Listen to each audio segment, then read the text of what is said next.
Here comes Moses. Here comes the quarterback, Burrow. Looking for a block, and he got it up in the front by Hopkins into the end zone. Touchdown! Fakes, throwing to the end zone. Wide open is Higgins for the Cincinnati touchdown. There's the sneak. Burrow gets low, driving towards the goal line. He's inside the one, and he's into the end zone for the touchdown. Welcome to New Stripe City, a YouTube channel for diehard Bengals fan. I'm your host, Ace Boogie, joined by Ian of Jet Central today. Ian, what's going on? Hey, what's going on, Ace? Thanks so much for having me on, man.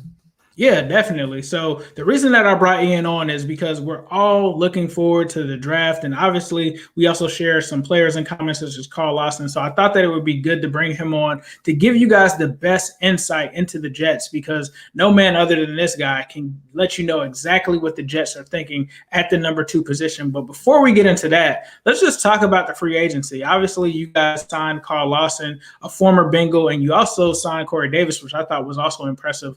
How do you feel about the Jets free agency for this season, as well as your new coach, Robert Saleh, coming in for the Jets?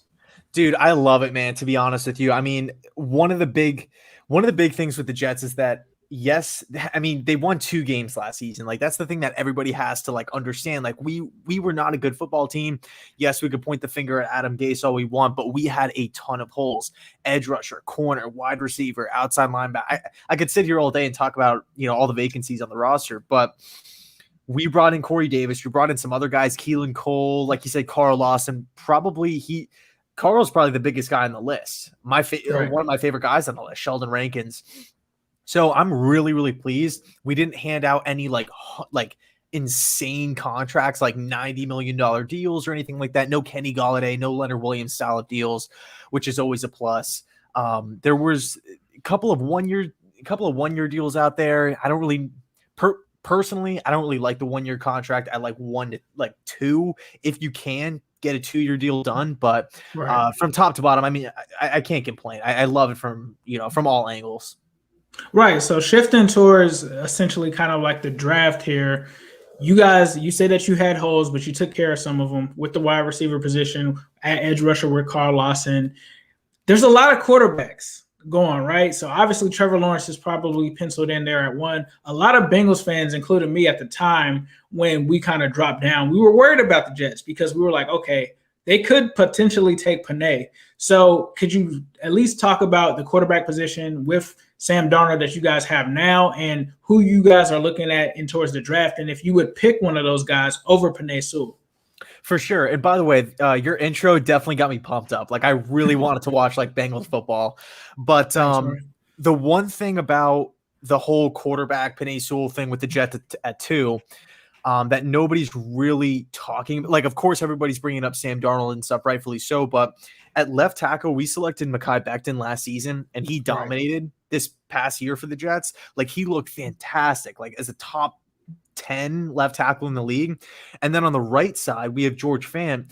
We brought him in from Seattle. He was kind of a swing depth player, but yeah, he played pretty good too. Not elite, not top 5, not top 10, not top 15, but he played some solid football. So then it really turns the question to, should we move off of Sam Darnold for a quarterback? That's, question number 1. And then it flips to, is it worth taking a right tackle at spot number 2, which isn't really a position of need? So I don't think there's any possible way the Jets go with Panay Sewell at spot number 2 unless they trade down and Sewell falls. But I don't really feel like, with the amount of needs on this team and with tons of quarterbacks on the board and Zach Wilson shooting up boards and him just being a perfect fit for the team, I don't see the Jets right now handcuffing themselves to Sam Darnold at the end of his rookie contract, passing up on all these different guys, possibly having a Ryan Pace Bears situation where he's passing on Watson, he's passing on Mahomes, and of course, hindsight's always 2020. But I just don't see Sewell to the Jets as a realistic thing that's actually in play. Well, I'm sure Bengals fans, you'll be glad to hear that, and that's why we brought Ian on of Jet Central. He's got 20,000 subscribers. This guy knows what he's talking about. So in terms of the quarterbacks that are there for you, obviously we've heard a lot about Zach Wilson. We've heard about Justin Fields. We've heard about a lot of the guys that are coming out, because this is a strong quarterback class. So just what are your thoughts at number 2 in terms of quarterback for the Jets and who you see them taking in the upcoming draft? So I feel like with the Jets like the entire fan base, it's kind of split like 50-50. Like half want to stick with Sam and roll with him because he's still young. He's 23. He still has upside. And he never really had a supporting cast. Like he's had some solid players, but he's never really had like that elite bunch. I mean, Tyler Boyd is better than every player that Darnold has played with on offense, like to kind of put it in perspective or give some context. Right. I mean, so personally, I'm ready to move on because I've seen 3 years of Sam Darnold and he struggles with turnovers. He struggles with consistency. He struggles with staying on the field, mechanics, decision-making. There's too many red flags for me. So I want to move on and select Zach Wilson or Justin Fields. I think at 2, Trey Lance at 2 is a little high for me. So if the Jets maybe want to trade back with Carolina at 8 and try to snag Lance there, that's a possibility. I would like that. But with San Fran coming up to spot number 3 now it's like you have to be in the top 5 to pick one of the top 5 quarterbacks. It's insane. Right. So I think the best bet for the Jets, at least from my perspective, would be to trade Sam Darnold, try to acquire a 2nd-round pick, a 3rd-round pick, get what you can for him, help bolster the team in that way, or the draft capital that way, and then move on, reset the quarterback contract with that 2nd pick, new offense coming in, new coaching staff, new culture, and just start over. No, that sounds good. So I'm going to put you on the spot. You said Zach Wilson, Justin Fields, or Trey Lance. Which one do you feel like the Jets are going to take? I think they're going to take Zach Wilson. I really like Justin Fields. I really, really do. But I feel like with Zach Wilson's skill set, it's a perfect fit for what the Jets want to do on offense with the quick release, with the arm strength, with the mobility. I think he's just a picture perfect fit. As far as Justin Fields is concerned, like I said, I like him a lot. I just don't know if you're stacking him compared to Wilson, if you're evaluating both of them from the Jets perspective. I think Wilson edges out Fields in a couple of different categories. But both are, to me, really good quarterback prospects. I think Fields is a franchise guy. Whoever lands Justin Fields, maybe it's San Fran at 3. Maybe he falls to Carolina. Who knows? Maybe the Eagles take – or actually, no, because the Eagles traded back now. Right. Whoever takes Fields, I think they're going to be getting a really, really good player. But for me, if I was on the clock and I had to make the pick, I think I would take Wilson, and I think that's what the Jets will do as well. Yeah, I think you have to be excited, especially coming off of that pro day. There were a lot of people that were fawning over Zach Wilson's pro day. His arm strength is amazing.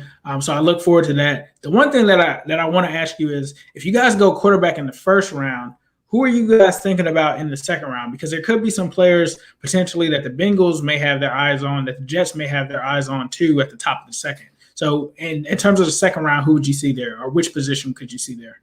So funny enough, the Jets actually have 2 first-round picks this year because we traded Jamal Adams to the Seahawks. So we have their first-round pick this year and next year, which is huge. I mean, again, this team has so many holes. We need as many picks as many high picks as we possibly can get. But at the bottom of the 1st round, which is 23, I'm thinking a corner if he's there, because the Jets haven't signed anybody in free agency in that, at that position. And we still have some guys out there. William Jackson, I know the Jets were really high on. You know him well. He ended up signing with Washington.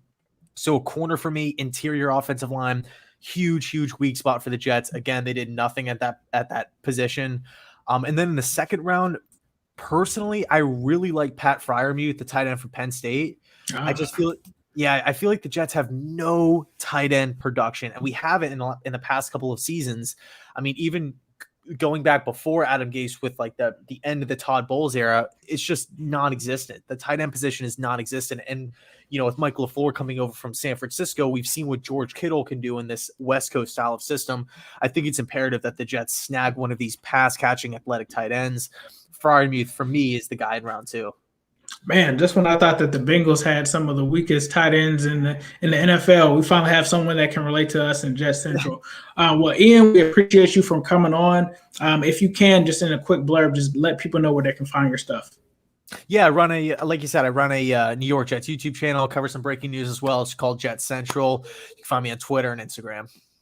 All right, well, this has been New Stripe City, and as usual, I leave you guys with a who day all day, every day, and especially on Sunday.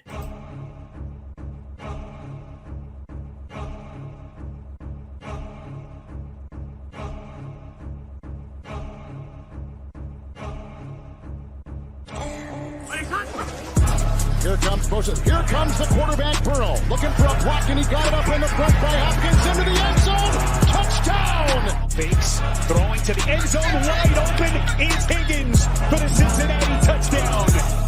There's the sneak. Burrow gets low, driving towards the goal line. He's inside the one, and he's